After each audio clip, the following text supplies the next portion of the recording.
Hello friends, welcome back to our channel maths and science trick and toys. आज આપણે જોઈશું ધોરણ 6 પ્રકરણ 2 વસ્તુઓના જૂથ બનાવવા, જેમાં અગાઉના વિડીયોમાં આપણે જોયું પદાર્થ અને તેમાંથી બનતી વસ્તુઓ વિશેની માહિતી। અહીં આપણે જોઈશું પદાર્થોનું વર્ગીકરણ।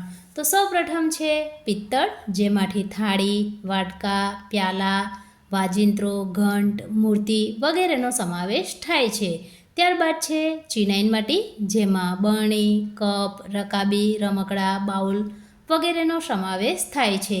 ત્યારબાદ છે ચાંદી, જેમાં ઝાંઝર, વીંટી, મેડલ, દાગીના, વરખ વગેરે બનાવી શકાય છે।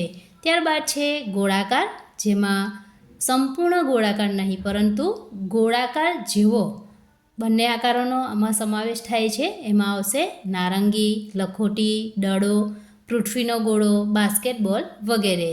ત્યારબાદ છે ખાવાલાયક વસ્તુઓ અથવા તો ખાવાલાયક ચીજ, જેમાં આવશે પાણી, નારંગી, ખાંડ, સફરજન અને રોટલી। બિન ખાવાલાયક વસ્તુઓ અથવા તો બિન ખાવાલાયક ચીજ, જેમાં આવશે બાસ્કેટબોલ, પૃથ્વીનો ગોળો, માટીનો ઘડો, ટેબલ અને બારી।